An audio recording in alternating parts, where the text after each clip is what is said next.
Hola, ¿qué tal? Hoy vamos a platicar un poquito de lo que serían las figuras del lenguaje o el lenguaje figurado. El lenguaje figurado o las figuras del lenguaje son aquellas con las que vamos a modificar las palabras de uso corriente, como por ejemplo, en vez de decir tus ojos son muy bonitos, decir tus ojos brillan como las estrellas. Y por eso, entonces, vendrían siendo pues adornos al estilo, ¿no? O recursos de la creatividad, como decir te quiero tanto que por ti iría a la luna, al sol y a las estrellas. O por voluntad, ¿no? El decir simplemente, ay, no, la risa de las estrellas me hace sonreír en las noches. Entonces, si se fijan, en el lenguaje figurado voy a encontrar muchos recursos que van a ser muy divertidos y con los que puedo jugar con el lenguaje y expresarme de una manera diferente. Algunas características del lenguaje figurado serían, la primera, que llama la atención sobre sí mismo. O sea, sí es importante cómo dice las cosas. Por ejemplo, aquí tenemos una pequeña frase de Julio Cortázar que dice, siempre fuiste mi espejo. Quiero decir que para verme tenía que mirarte. Y es importante porque nos gusta a veces poder decir las cosas de otra manera y hacer que el lenguaje resuene y se vuelva algo que nos guste. Otra característica del lenguaje figurado es que lo que busca es la belleza y la belleza es la cosa máxima a la que podemos acceder a través del lenguaje. O sea, realmente tener lenguaje figurado no me va a hacer nada más que el lenguaje se vuelva inmensamente bello. ¿Y a quién no le gusta? O sea, ¿a quién no se enamora de alguien que habla tan bonito? Otra característica del lenguaje figurado es que crea mundos independientes de la realidad. O sea, a la hora de unir una realidad con otra, como lo vamos a ver hoy cuando veamos cómo se hacen las metáforas, nos vamos a dar cuenta de que podemos generar mundos que ni siquiera se nos habían ocurrido. Y finalmente, también el lenguaje figurado descubre nuevos significados en las palabras. O sea, a la hora de unir una palabra con otra, vamos a crear mundos diferentes, vamos a descubrir significados diferentes y vamos a encontrar una manera diferente de decir las cosas.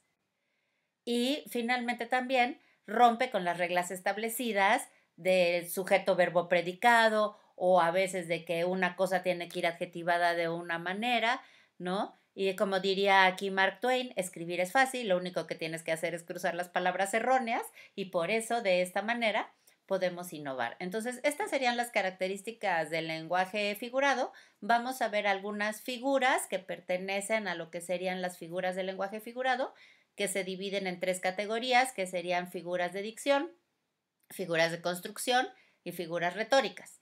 La primera de ellas es el símil o comparación. Aquí tenemos un ejemplo de un símil que dice la calle abierta como un ancho sueño. Si se fijan, en este momento estoy comparando una calle abierta con un ancho sueño. O sea, son dos realidades que no tienen absolutamente nada en común. Por lo tanto, el símil o comparación va a ser relacionar dos términos muy diferentes, ¿no? Para crear con ello una realidad nueva. El truco aquí, y se lo subrayé, es utilizar la palabra como.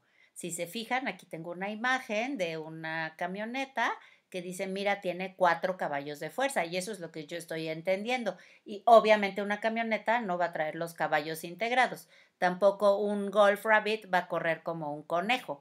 Entonces, lo que busca hacer es juntar realidades que son muy diferentes y con ello crear una realidad nueva utilizando la palabra como.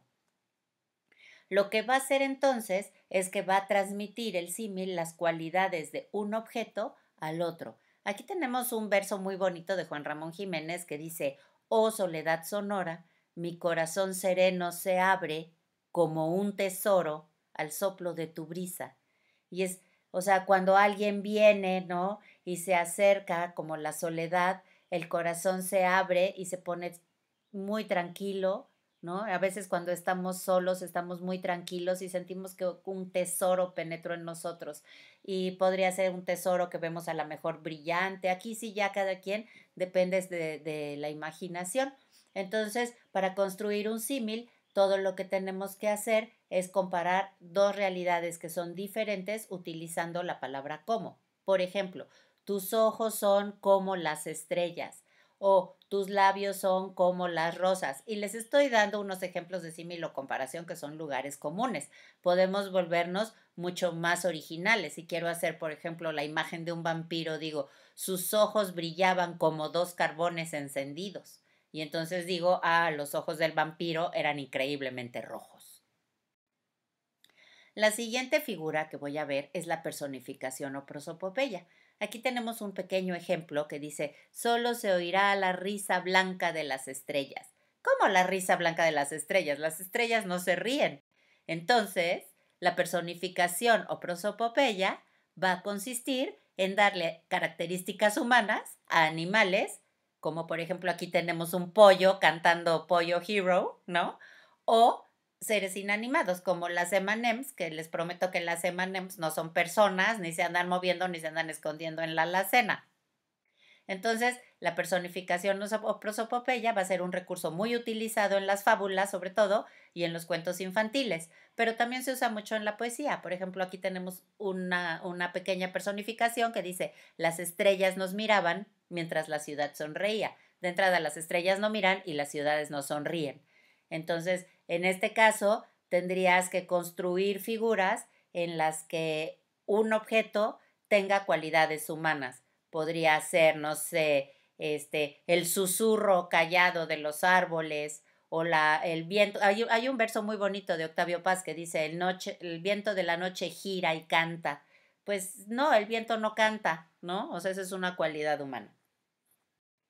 La tercera figura que vamos a ver hoy son las hipérboles. Por ejemplo, aquí tenemos una. Si no regresas pronto a mi lado, moriré desangrado.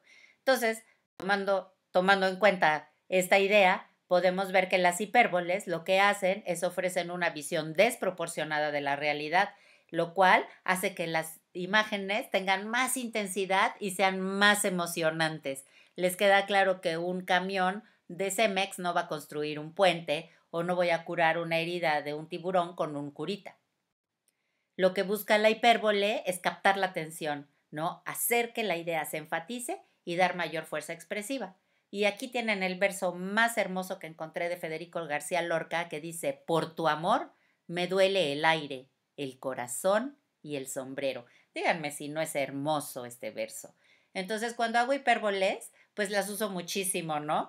Por ejemplo, mamá, tengo tanta hambre que me comería una vaca. O si te portas mal, te voy a castigar 1000 días, ¿no? O te he dicho 1 millón de veces que no dejes los trastes sucios en el lavadero, en el fregadero. Esas son hipérboles, porque pues obviamente tu mamá no le contaste que te dijo 1 millón de veces que no dejaras los trastes sucios. Y la última de las figuras retóricas que voy a ver el día de hoy o de las figuras del lenguaje es la metáfora. La metáfora es muy similar al símil. Aquí tenemos un ejemplo. Dice, los algodones blancos del cielo tapizan el azul. Y lo que hago con la metáfora es comparar dos realidades que son completamente diferentes y creo una nueva, ¿no? Entonces, va a ser igualito que el símil. Voy a juntar dos ideas pero no voy a poner la palabra como. Y lo que hace esto es que me crea, como vimos en las características del lenguaje figurado, crea un mundo diferente. Y aquí tienen un pequeño un pequeño fragmento del Quijote, de Don Quijote de la Mancha, que dice, su nombre es Dulcinea, sus cabellos son oro. Si se fijan aquí ya es diferente, ya no está diciendo sus cabellos son como el oro, dice sus cabellos son oro. Entonces lo que hace es que la metáfora se vuelve más contundente, te lo afirma, dice sus cabellos son oro, su frente campos elíseos, sus cejas arcos de cielo, sus ojos soles, sus mejillas rosas, sus labios corales, perlas sus dientes, alabastro su cuello, mármol su pecho, marfil sus manos. Y esta es una descripción de Dulcinea, que es la mujer de la que tiene idealizada Don Quijote de la Mancha, su musa. Entonces, pues nos hace una descripción muy bonita, llena de metáforas. Entonces, la diferencia entre el símil y la metáfora va a ser que en el símil voy a utilizar la palabra como Y en la metáfora voy a ir directo, ¿no? Sus mejillas rosas, rosas pero flores, ¿no? Sus labios corales. Me está diciendo, en vez de decirme sus labios son rojos, me está diciendo sus labios corales. Y me imagino el rojo explosivo del coral en la boca de esta muchacha, ¿no? Perlas sus dientes, así su sonrisa brillante y hermosa. Entonces, si te fijas, a la hora de hacer metáforas, todo lo que tienes que hacer es comparar dos realidades que son muy diferentes.